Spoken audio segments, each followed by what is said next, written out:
Announcement हुई है, उसमें कुछ रिबेट्स दी गई हैं सैलरी क्लास के लिए, आप किस तरह देखते हैं? ये बेसिकली न्यू टैक्स रिजीम के लिए दी गई है, जो रिबेट्स दी गई है, जो 7 लाख तक की निल टैक्स रिडक्शन है। बट फिर गवर्नमेंट ये कहना चाह रही है कि अगर आप न्यू टैक्स रिजीम में ऑप्ट करते हैं तो आप मतलब कुछ सेव ही नहीं करो। तो मेरे लिए पर्सनली तो ये एक राइट डिसीजन है नहीं। हम लोग सोच रहे थे कि एटीसी में गवर्नमेंट इस बार कुछ इंक्रीज़ करेगा टैक्स रिबेट को, जो 1.5 लाख की है उसको 3 लाख तक का जो अजम्पशन था कि लेके जाएगा। मिडिल क्लास के ऊपर एक बहुत बड़ा बर्डन आ जाएगा। सेविंग्स करने को गवर्नमेंट खुद ही कह रही है कि आप सेव मत करो, new tax regime opt out करो। तो लेकिन सरकार ये कह रही है कि हम जनता के पैसे में और जेब में पैसा डाल रहे हैं ताकि वो सेविंग्स कर सके, और जो टैक्स कहाँ मतलब कहीं से सेविंग्स करेंगे तो लिमिट तो 2014 से एटीसी की 1.5 लाख ही है, बड़ी तो है नहीं। अब 8 साल के बाद भी वही रहेगी 1.5 लाख, तो कहाँ से करेंगे सेविंग्स, कहाँ से करेंगे?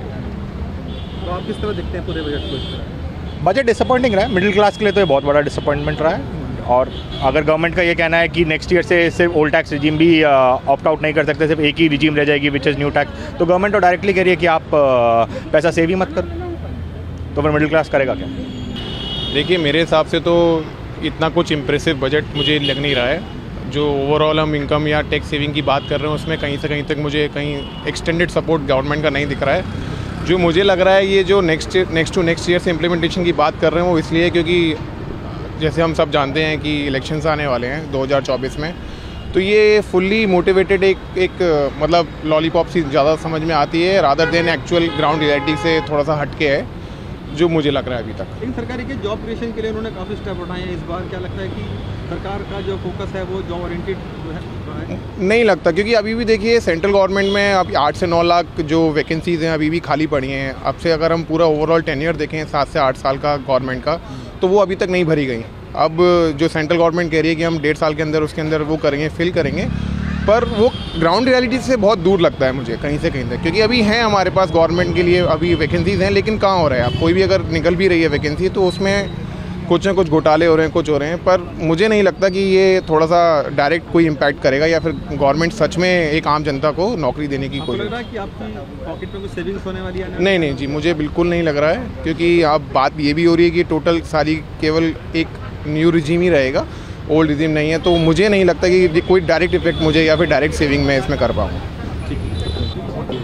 लेकिन वो सेविंग करने के जो दे रही हैं, जो ऑप्शंस दे रही है उसका कोई फ़ायदा नहीं है, क्योंकि न्यू टैक्स रिजीम में चैप्टर 6 की जो डिडक्शन है वो मिलती नहीं है। तो जो बस बेनिफिट उन लोगों को है जिनकी 7 लाख तक इनकम है, उनके ऊपर कोई टैक्सेशन नहीं आएगा। जहाँ उसके ऊपर जाते ही सारा रिलीफ ख़त्म हो जाता है। तो ये तो वो है कि भाई ओल्ड से न्यू में लाने के लिए है। और आप देखेंगे तो मार्केट में भी इंश्योरेंस वगैरह के शेयर काफ़ी गिरे हैं। तो बेसिकली वो लोग यही हो गया लोगों की भाई अब इन्वेस्ट करने का कोई फ़ायदा नहीं है, ब्लॉक करने का फ़ायदा नहीं है। आपके हाथ में पैसा बचेगा और आप खर्च कर सकते हो बस इतने से। और अगर डायरेक्ट टैक्स की बात करें तो इसके अलावा कोई ख़ास बेनिफिट नहीं है इस चीज़ का।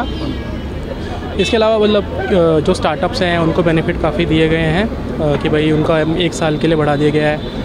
और हाँ, इनडायरेक्ट टैक्सेशन में इंफ्रा के ऊपर काफ़ी ज़्यादा किया गया है। 5G के ऊपर खर्चे करने की बात की गई है।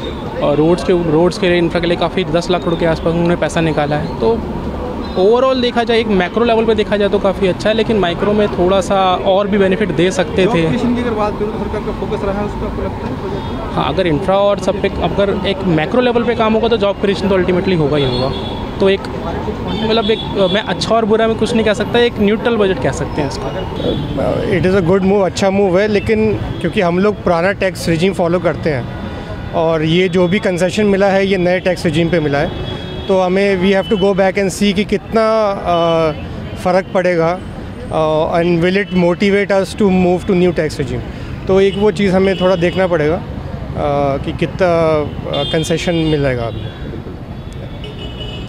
कहीं ना कहीं आप ये संतुष्ट करने वाली बात नहीं है। It is a good move, अच्छे लोग जो नया टैक्स रिजीम है उनके लिए अच्छा है, बट क्योंकि हम लोग पहले से ओल्ड टैक्स रिजीम में है and it was better for us, तभी एक ही ऑप्शन दिया गया है ओल्ड टैक्स रिजीम का बाय द गवर्नमेंट कि जो जिसको ओल्ड टैक्स रिजीम फॉलो करना है वो उसको करे।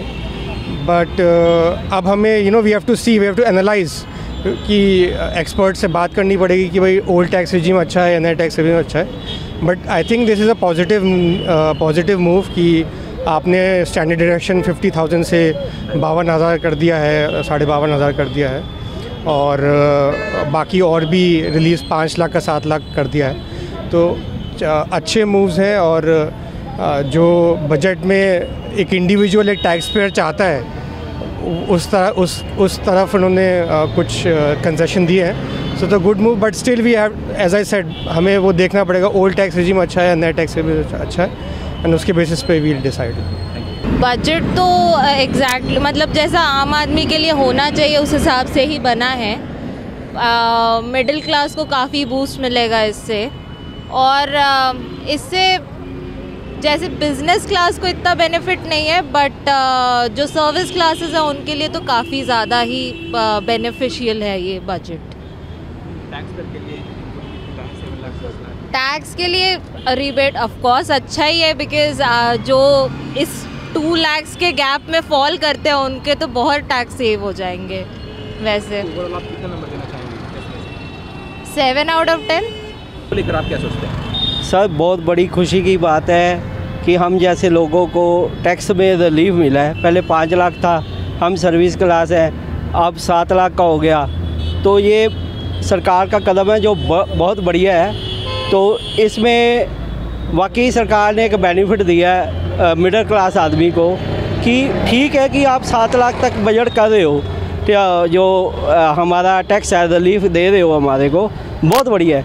मैं कहता हूँ कि इसके साथ साथ गवर्नमेंट को ये भी चाहिए कि मेडिकल लाइन में जो जितने मिडिल क्लास आदमी हैं उनको भी एक रिलीफ होनी चाहिए। उनके अगर सरकार उनका सभी का मिडिल क्लास का 1 लाख का बीमा मेडिकल इंश्योरेंस में कर दे तो बहुत खुशी की बात होगी, क्योंकि हर गरीब इलाज तो नहीं ना करा सकता बड़े हॉस्पिटलों में जाकर हर।